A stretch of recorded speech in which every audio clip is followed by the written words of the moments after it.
네, 오늘은 무려 슬램덩크 4회차를 보고 같이 본 유가온 씨 블로그에 무릎 부상이란 이란 엄청난 감동의 후기 글을 보고 올리는 감상 유튜브 시작하겠습니다.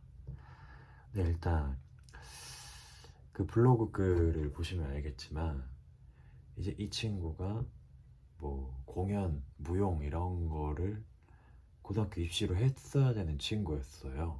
근데 이제 그러다가 치명적인 무릎 부상, 십자인대 파열이라는 것을 입었다는 글입니다. 그래서 정대만 씨에게 과몰입을 하게 됐다. 뭐 사실 거의 알고 있었는데,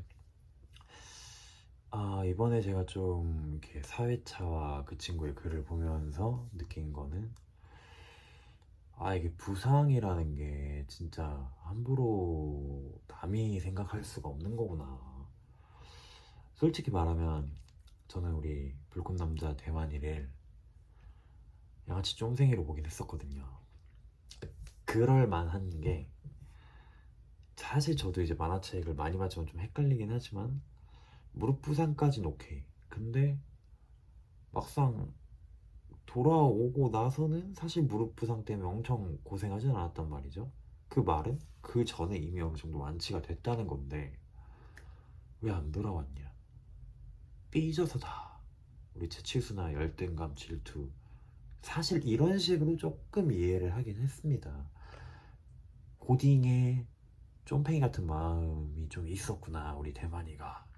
그래서 더 그걸 극복하고 대범한 모습을 보여주는 대만이의 3점 슛에, 그리고 그걸 또 진짜 넣고 다시 또 쫌팽이처럼 하하하 웃는 그 대만이의 모습에 참 인간성과 매력을 많이 느꼈는데요. 이번에 우리 유가온 씨의 블로그 글을 보니까 그게 진짜 눈물겨운 상황이 되게 많았을 것 같은 생각이 들더라고요. 이게 저도 생각이 난 게, 저 같은 경우는 이게 오른쪽 어깨가 습관성 탈골 같은 게 있어서 이제 덩치와는 별개로 이제 저 당시 사회복무예요. 그러니까 공익 판정을 받기도 했고, 근데 문제는 이거를 제가 20살, 19살 때 그 병명을 알았는데, 그 전까지는 제가 그냥 아프다라는 것만 알고 언젠간 나아질 거다, 뭐 근데 또 치료법은 없다, 이런 정형외과의 말을 들으면서 그냥 이전과 물리적으로 다른 삶을 살았었거든요. 그 블로그 글에 그런 말이 특히 있었는데, 마음의 차이가 아니라 정말 물리적인 한계라는 단어가 제 마음에 팍 불꽃처럼 맞았더라고요. 저가 실제로 이게 또 연계가 되는 게, 중학교 때 뭐 그렇게 잘한 건 아니었지만 그 당시 기준으로 키도 지금만 했고 해서 중1, 2, 3, 그러니까 정확히는 2학년, 3학년 때부터 농구부였어요. 그러다 보니까 저는 이제 전설의 센터라는 포지션을 취해야 됐고, 슬램덩크를 너무나 좋아했던 저는 리바운드와 박스아웃의 맛에 정말 흠뻑 젖어들었었죠. 실제로 그 당시 수준에선 잘하긴 했었는데, 문제는 제가 중3 때 아직도 기억이 납니다. 이렇게 신명나게 뭔가 좀 즐거웠어요. 중3 초반, 중3 초반인데 아마 5월, 4월 뭐 그랬던 것 같은데, 이렇게 거의 계단이 있었거든요. 그래서 그 슬램덩크의 유명한 더빙 명대사, 계단에 2계단씩 걷고 있어, 뭐 이런 것처럼 진짜로 저는 이렇게 난간을 잡고 2계단, 3계단, 4계단을 한꺼번에 점프하는 이상한 놀이를 하고 있었습니다. 근데 그러다가 아직도 기억나요, 그 순간이. 잡았는데 저는 한 3계단을 뛸려 했는데 실수로 한 5계단인가를 푹 뛰어버린 거예요. 그래서 이게 어떻게 됩니까? 푹 앉혀지지도 않네. 아무튼 이렇게 뭔가 됐어요. 그러니까 빠진 거죠. 제 인생의 처음 어깨 빠짐이었고, 그 뒤로 제 어깨는 절대 정상적인 기능을 하지 못했습니다. 그러니까 이거에 한정하면 될 것 같아요. 리바운드에서.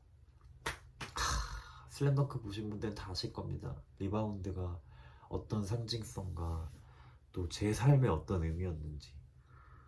전 농구 슛도 잘 못 쓰고 패스 평균, 드리블 열심히 했지만 애초에 포지션이 그래서 가드 애들에 비하면 또 평균.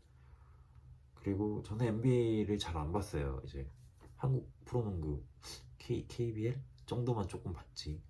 그러다 보니까 이제 경기 센스나 이런 것도 아무래도 그 전문적으로 보는 친구들, 많이 보는 친구들에 비해서는 부족했고, 다만 슬램덩크는 정말 열심히 봤고, KBL 그 당시 이제 서장훈 선생님 같은 분들의 플레이 조금씩 봤기 때문에, 김성주 씨도 있었던 것 같은데, 아무튼 리바운드와 골밑에서 이 박싸움, 요거에 진짜 빠져 있었거든요. 실제로 리바운드를 잘 잡았습니다. 힘도 셌고 키가 일단 그 당시엔 상위권이었기 때문에.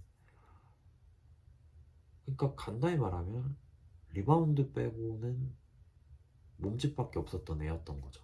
근데 이게 중상 후반기에 되니까 키가 저만 애들이 혹은 좀 더 큰 애들이 막 나오고, 그러면 이제 키로는 안 되니까 박스아웃을 걸고 이렇게 뛰어서 잡아야 되는데, 이게 지금도 아픈데요. 이게 이렇게 하면, 그러니까 저 혼자 잡을 생각이 없는데 이렇게 공과 공이 마주치면, 그러니까 손과 손이 이렇게 마주치잖아요. 공을 이렇게 잡으면 여기서 힘싸움을 하게 되는데 이때 다 나가버립니다. 더 억울해요. 분명 내가 잡았고 이거 내 건데, 옛날이었으면 됐을 텐데. 이 물리적 한계, 그러니까 정확히는 이전과는 다른 물리적 한계를 느꼈을 때 그 상실감과 박탈감이 정말 그 어린 나이에 우리 대만이와 이 블로그 글을 쓰신 유가온 씨와 그리고 그 어린 날에 현수 씨가 저죠. 얼마나 마음이 아팠을지 지금 생각해도 눈물이 다시 날 수도 있을 것 같네요. 너무 할 말이 많은데 일단 오늘은 이 정도로. 즉, 물리적 한계, 물리적 변화를 주는 그 부상의 아픔은 이제 남이 함부로 말할 거는, 진짜 쉽게 말할 건 못 되는 것 같다. 이건 제가 앞으로 좀 참고해도 좋은 말일 것 같아요. 뭐 무슨 일에 있어서도 남의 상처를 남이 함부로 판단할 수는 없겠지만. 그리고 다음에 기회가 있으면 말을 하겠지만, 그렇다고 또 그 물리적 한계 자체에 갇혀버리면 안 된다. 본인이니까 할 수 있는 말. 뭐가 되든 극복하고 넘어설 수 있도록 노력을 해야 한다.